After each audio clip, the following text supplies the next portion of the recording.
Coucou les amis. Alors là, on me parle de certains hommes et de certaines femmes. Alors, pour des hétéros, mais également pour des gays. Parce qu'il y a... Dans les relations amoureuses, il y a ceux qui sont gays et ceux qui sont hétéros. Bon, ça, vous le savez. Mais mes ancêtres disent que il y a certaines femmes, comme certains hommes, qui... lorsqu'ils sont en couple, que ça soit avec un homme ou une femme, ils ont certaines attentes de l'autre. Très précises, en fait. Très précises. Et c'est pas des attentes de l'autre, des demandes, des demandes à faire à l'autre. Et pourtant, mes ancêtres disent que c'est pas des demandes de fou, en fait, que certaines femmes hétéros, certaines femmes gays, certains hommes hétéros, certains hommes gays aussi ont affaire à ceux et celles, soit avec qui ils sont à l'heure d'aujourd'hui, et d'autres avec qui ils étaient dans un passé, mais où il y a eu rupture. Et que c'est que il y a certaines personnes, à partir du moment où ils se mettent en couple avec un individu, évidemment, sans vivre avec l'autre, ils aiment, premièrement, avoir des nouvelles, que ça soit par le biais du téléphone ou par message, de façon assez régulière. Deuxièmement, voir la personne avec qui ils sont en couple de façon aussi régulière. Bon, alors, mes ancêtres disent que si on regarde bien, c'est pas grand-chose que vous leur demandez de vous appeler régulièrement au téléphone, de vous envoyer des messages régulièrement. C'est le b.a.-ba, c'est la base.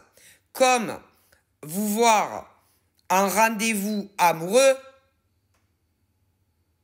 mes ancêtres disent que c'est la base. Parce que à partir du moment où on décide de se mettre en couple, que ça soit chez les hétéros ou même chez les gays,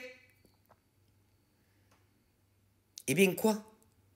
C'est quoi? C'est quoi une relation amoureuse?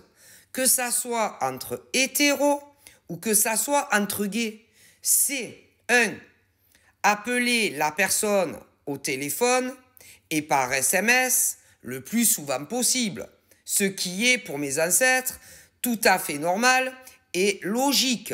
Mais a priori, pour certains hommes et femmes, c'est pas logique. Bon, donc ils sont bizarres ces gens-là, vous voyez. Deux, c'est voir le plus souvent l'homme ou la femme avec qui tu décides de te mettre en couple. Bon, et pour certains, eh ben non. Donc, comment mes ancêtres disent, comment voulez-vous que ça soit dans certaines relations hétéros ou dans d'autres relations gays, que ça soit homme à homme ou même de femme à femme, si il ne vous appelle pas assez souvent ou qu'il ne vous envoie pas assez de messages à votre goût. Déjà, ça ne peut pas aller. Ensuite, les rendez-vous avec la personne que tu es présumé aimer. Vous allez vouloir, certains hommes hétéros et gays, certaines femmes hétéros et gays, les voir en vrai le plus souvent possible. Par contre, eux en face, eh ben non. Donc, à quoi ça rime? Mes ancêtres pose cette question aux concernés. À quoi ça rime de se mettre en couple avec un homme ou une femme, que ça soit chez les hétéros ou les gays, si vous ne les appelez pas ou que vous leur envoyez pas de SMS assez fréquemment? C'est pas la peine en fait. Restez seul. Restez célibataire et ne vous mettez jamais en couple, ni avec un homme, ni avec une femme, et que ça soit chez les gays ou les hétéros. De plus, au niveau des visuels que vous aurez en réel avec eux, vous n'en aurez pas autant que vous le voulez. Donc, à quoi ça sert pour certains hommes hétéros et gays, pour certaines femmes hétéros et gays, de vous mettre en couple si vous n'êtes pas capable d'accéder aux demandes de certaines femmes hétéros avec qui vous êtes, ou de se mettre en couple avec certaines femmes hétéros avec qui vous êtes, ou même certains hommes. Hein. Donc, à quoi ça sert, en fait? Non, parce que mes ancêtres aimeraient bien avoir des réponses. Des hommes hétéros, des hommes gays, des femmes hétéros, des femmes gays, qui se mettent en couple avec quelqu'un, mais qui ne vous appellent pas assez, ou qui ne vous envoient pas assez de messages, ou que vous ne voyez pas assez. Et ces hommes et ces femmes, eh bien, en réalité, ils vous téléphonent ou vous envoient des messages seulement quand ils en ont envie. Et pour venir vous voir en vrai, eh bien, ils viennent que quand réellement ils en ont envie. Et quand ils n'ont pas envie de vous appeler, ils ne vous appellent pas. Quand ils n'ont pas envie de vous envoyer de messages, ils ne le font pas. Et vous doutez bien, quand ils n'ont pas envie de vous voir, ils ne le feront pas.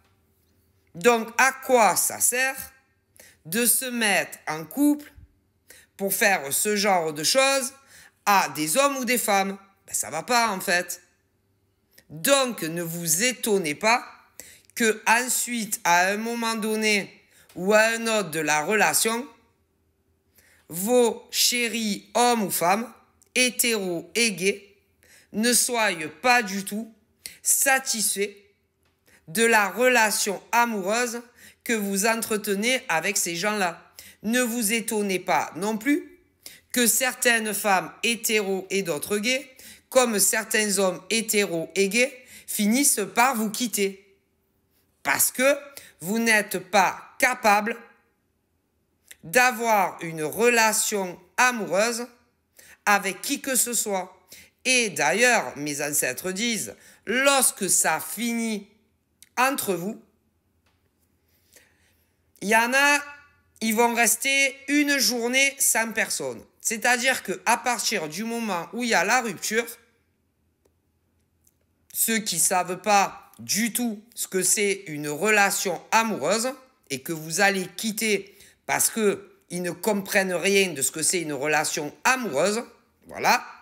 Certains vont rester seuls entre 1 jour à 6 mois et vont aller draguer quelqu'un d'autre, mais les schémas vont se répéter encore et encore et encore et toujours, et ce jusqu'à la fin de leur vie s'ils n'arrivent pas à comprendre ce que c'est une relation amoureuse.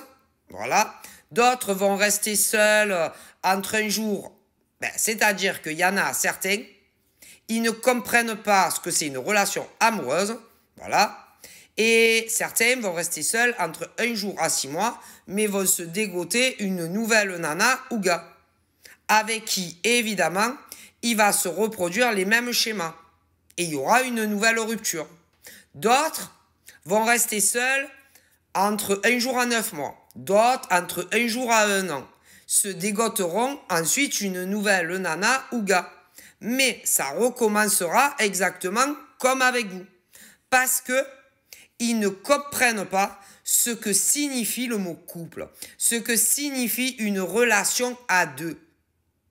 Et que, tant que vous ne le comprendrez pas, les schémas dans votre vie vont se répéter.